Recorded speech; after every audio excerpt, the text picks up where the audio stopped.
پھر وہ سرکش، غاصب، باغی اور شیطان بن جاتا ہے، تو ظالم، وحشی اور درندہ بن جاتا ہے۔ انسان جب اللہ کی بنائی ہوئی حدود کو توڑتا ہے تو گنہگار ہو جاتا ہے، تو پھر وہ اپنی اوقات بھول جاتا ہے اور پھر ساری پراپرٹیز، ایسٹس، گھر وغیرہ سب کچھ بیچ کے چلا گیا جاتا ہے، اور جب اخلاقیات کی حد کو پھلانگتا ہے سے تم میری زندگی میں آئی ہو، اور جب جب مجھ پہ کوئی مشکل وقت بھی آیا، اور جب انسان انسانیت کی حد بھول جاتا ہے، میں نے ریحان کے بارے میں انفارمیشن لینے کے لیے کسی کو کہا تھا، اس کی ابھی کال آئی تھی کچھ جیسے کہ تم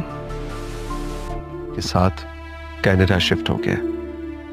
یہاں پتہ یہ چلا ہے کہ وہ 1 سال پہلے اپنی بیوی کے 6 مہینے پہلے اس کا ایک ایکسیڈنٹ ہوا، جب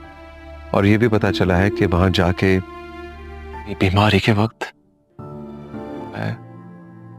تم نے میرے لیے میری ایکسپیکٹیشن سے زیادہ بڑھ کے کیا، اور اب ان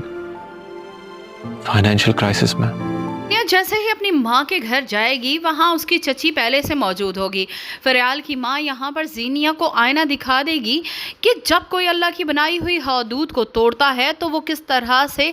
ذلیل اور رسوا ہوتا ہے۔ اپنی ماں کو اس حالت میں دیکھ کر بھی زینیا کو ذرا بھی ترس نہیں آ رہا، بلکہ اس کی اکڑ انا کچھ بھی ختم نہیں ہو رہا، نہ اس کی سازشیں کم ہو رہی ہیں۔ اور سمرین یہ بات اچھے سے جان چکی ہے کہ زینیا نے شہرام سے شادی صرف اور صرف فریال کو نیچا دکھانے کے لیے ہی کی ہے۔ جس طرح کہ شہرام اسے منہ لگانا بھی پسند نہیں کرتا، پھر بھی وہ اس گھر میں موجود ہے اور اپنی سازشیں پھر بھی کر رہی ہے۔ یہاں پر سیرت بھی بیٹی کو منع کرے گی، مگر زینیا کسی کے بھی کہنے میں آنے والی نہیں ہے۔ دوسری طرف ریحان کے بارے میں بھی شہرام کے گھر والوں کو معلوم ہو جائے گا کہ وہ اپنی بیوی سمیت کینیڈا جا چکا ہے، اور وہاں جا کر اس کا ایکسیڈنٹ ہوا ہے۔ وہ تو اس قابل ہی نہیں ہے کہ شہرام کے آفس اور فیکٹری میں آگ لگوا سکتا، تو یہ کام پھر کس نے کیا ہے؟ یہ وہ بات ہوگی جس کو لے کر پورے گھر والے پریشان ہوں گے۔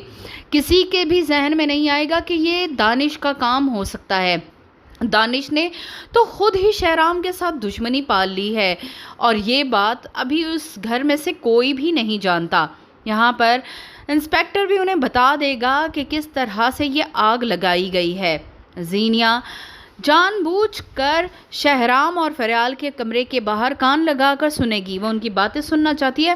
اور جب شہرام فریال کی تعریف کر رہا ہوگا، اسے اپریشیٹ کر رہا ہوگا، یہ سن کر وہ جل بن کر خاک ہو جائے گی۔ دیکھا جائے تو فریال نے واقعی شہرام کے لیے وہ سب کچھ کیا ہے جو زینیا کبھی نہیں کر سکی۔ اس کے اس مشکل وقت میں اس کا ساتھ دیا، اور اب جب کہ اس کے حالات پھر سے برے ہو چکے ہیں، فریال پھر بھی اس کا ساتھ دے رہی ہے، اور شہرام اس کا شکر گزار ہو رہا ہے، اور یہ بات زینیا کو بالکل بھی پسند آنے والی نہیں۔